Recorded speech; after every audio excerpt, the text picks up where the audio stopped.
What's up YouTube, Capital G here, giving you guys a quick analysis of the competitive meta for January 2020. The brand new format has started, and surprisingly, we actually have some information to go on. Some of you guys will be like, Cap G, what the heck are you talking about? How are you going to give us meta analysis for a format that's only 4 days old? Have you lost your mind? But thanks to the folks at Midwest Gaming and YGO Scope, which they actually ended up using, that's a website. If you guys want to compound information like this, I suggest you check it out. We actually have some hard numbers and data when it comes to competitive Yu-Gi-Oh! As far as like what are the most popular decks, what are the most popular cards, what decks are seeing the highest win percentages, and how they're faring so far. And I wanted to break this down and just kind of talk about it. Maybe we can analyze this and find out how accurate I was with my top 5 best decks of the format. So for starters, some of you guys might be wondering, well, Cap, there hasn't been a YCS event, and we really even haven't had regionals for this format. No major events have happened, so where exactly are they getting this information from? Like, where is this data coming from? And it's coming from duelingbook.com. You guys all know Dueling Book, and wait a minute.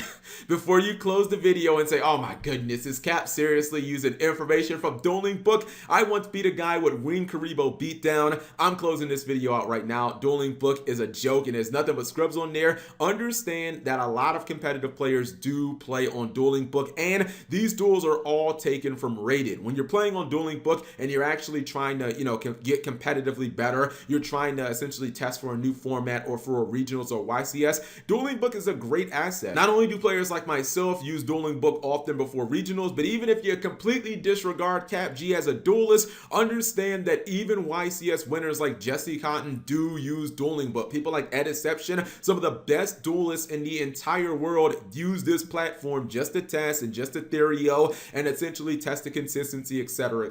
So this information is fairly legitimate in my opinion. Also, this is not a small sample size. You guys can see this is not just like a couple of hundred duels. Some like essentially the top 6 decks on here, the most popular, all have over 800 duels, and Altergeist is pushing over 1300, which is absolutely insane. So this information should be taken legitimately. Anyways, let's talk about what are the best decks so far, what are people actually playing when it comes to cards and actual decks, and what's winning the most. So it seems so far that when it came to my personal predictions, I actually did a fairly good job. I'm not trying to, toot my own horn or anything like that in this video. This will not be 10 minutes of Cap G grandstanding, but when you look at the most popular decks so far, guys, Altergeist, Spiral, Subterror, Salamangreat, Orcus, and Hero being the top 6, I did have 5 of those decks in my top 5, and you guys don't know how much heat I had for having, Guru Control as one of the top decks of the format. People told me I didn't know what I was talking about. They were like, look at the nerve of this idiot putting Guru Control as a top deck of the format. But Guru Control, not only currently the 3rd most popular deck of the competitive meta, it actually has the 2nd highest win percentage. That does not shock me at all. I think that a lot of people just naturally went to Guru Control and Altergeist. I'm not surprised at all that Altergeist and Guru Control are 2 of the top 3 most popular decks,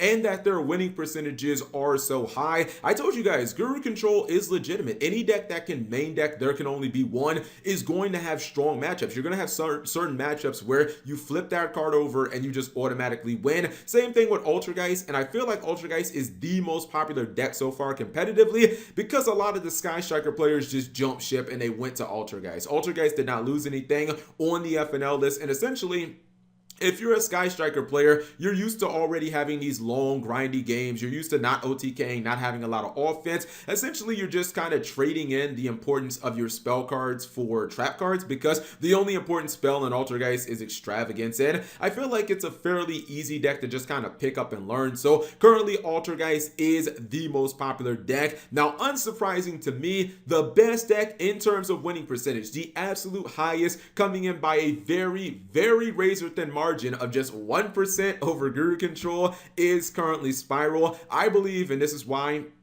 I had it as my top deck of the format when it comes to like the best deck of the format. Spiral has the highest ceiling in Yu-Gi-Oh right now, and that's something that I didn't think that I'd ever say again, but Spiral has a lot of just 2-card combos, and a lot of those combos just require like cards that are at 3. You can even tutor some of those cards with, what's the card? Where Art Thou? So Spiral essentially can just use 2 cards. They can completely pop off. They can make a ton of negations. They can make these really strong boards, and I think that like one of the best hand traps against Spiral, which of course is Joel and Lockbird, who's really main decking that right now. Like a lot of people going into a completely unknown format, a lot of people are not playing Droll and Lockbird, which is a card we have not played competitively in a very long time. Droll and Lockbird hasn't been in main decks in maybe like 2 years or so, so I feel like that just kind of benefits Spiral as well. Now, a couple of things that really shocked me about this information and I was kind of taken aback by were Hero and Burning Abyss. Despite the fact that they're really popular coming around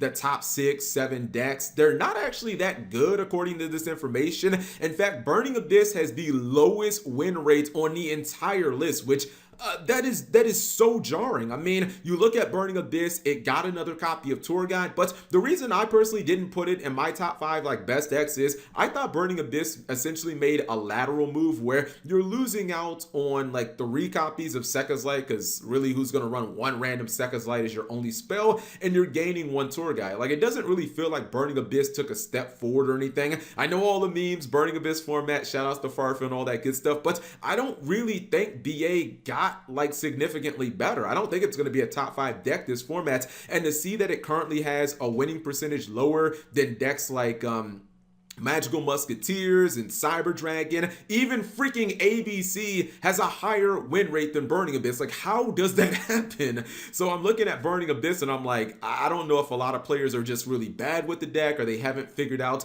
the right build. I assume that the Block BA build is the best build because I'm in the Facebook Burning Abyss group and that's what a lot of people are saying. Another one is Heroes, and I had Heroes as the second best deck of the format. I think that I grossly miscalculated, and clearly I'm probably going to be wrong about that. Heroes only have a 50% winning percentage, and you know, like, you don't want a 50% winning percentage in Yu-Gi-Oh! You're not going to be able to ever top an event going 4-4 or 5-5, essentially just kind of playing 500. I really thought that Heroes would be one of the more adaptable decks of this format. I thought they'd be able to go first or second, but maybe just people haven't had enough experience with them, because I know Heroes were already kind of established as Rogue, but then they got more cards from Legendary Duelists, and those are brand new, so maybe people just haven't had the time to kind of get it all together. But Heroes has one of the worst win percentages on the entire list, and to me that's actually pretty shocking. Now, the last deck that I want to talk about is what I believe is a fairly big shocker, because it currently has the 3rd highest win percentage, tied with Altergeist, and that is Invoked Mech Knight. Like, I mean, shout outs to you Mech Knight players out there.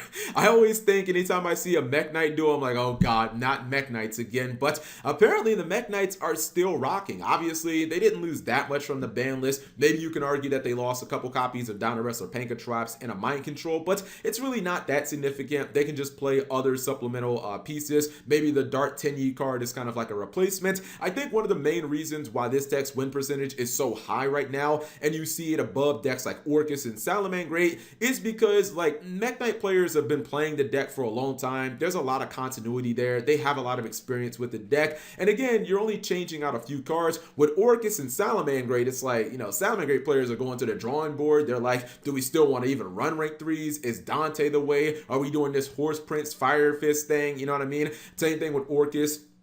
A lot of people are experimenting with Lunalight Orcus or Pure Orcus or playing Scrap Orcus. So I feel like when you know essentially what your game plan is going to be, you have a much higher chance of just being successful. And that's the reason why Mech Knights are surprisingly apparently like one of the best decks of the format. Now, when it comes to the most popular cards that people are using so far, this was pretty interesting as well. I was a little shocked by Solemn Judgment being in there, because a lot of people say traps are dead in Yu-Gi-Oh! So to see a counter trap as, you know, the 5th most popular popular card is actually kind of crazy. I think that this is solely up there because Guru Control and Altergeist are seeing so much play. And if you're playing a control deck in Yu-Gi-Oh right now, you're almost certainly going to be playing 3 copies of Solemn Judgment. It's just that strong of a card. Even archetypes like Draco, you're going to be main decking 3 copies of Solemn. When I look at the hand traps to see Impermanence and Ash Blossom, that's not surprising. Ash Blossom is so good against basically every deck in Yu-Gi-Oh! The same thing can be said against Impermanence. Yes, you can argue that it's a low impact card, but there are going to be matchups where things like, Nibiru or Saffron Gear Gamma are blowouts, but they can't be used against everything. If you're playing Nibiru in the main deck and you run into Guru Control or Altergeist, you're basically not going to resolve the card at all. That's why a lot of people default to Impermanence and Ash. They can be used against essentially any deck in all of Yu-Gi-Oh! I love seeing the pot cards next to each other. Pot of Desires and Pot of Extravagance. One is for control, the other one is for combo. So it basically tells you no matter what you're playing in Yu-Gi-Oh! Right now, you basically need to be playing these cards. I know a lot of people aren't fans of it, but honestly, if you're playing a stun or a really heavy control deck, I feel like you just have to get Extravagances. The card is honestly just that good. Now, I will say that I was fairly surprised to see Ash Blossom and Impermanence as the only hand traps on this list. I had heard a lot of rumblings about Ghost Ogre and Snow Rabbit becoming better and more popular this format. Also, DD Crow, was a card that it seemed like a lot of people were kind of moving towards, but apparently not so much. I think this is something that can change. I don't mean with Ash and Impermanence falling out at the top, because I think that those will be the most, they'll be the most played cards in the format, but I think that there are options, depending on how Spiral does, for maybe even cards like Droll and Lockbird to skyrocket in popularity, amongst other things. Obviously, Nibiru, if the format becomes more combo oriented, will become more popular as well. But I really think that this was some valuable information. I wonder if it'll end up affecting the pro play games and the first YCS level event. You guys let me know in the comment section below. What do you guys think of this information? Were the decks that you thought were going to be the best? Are they the decks that are at the top of this? How do you feel about some of the most hyped decks like Burning Abyss and Heroes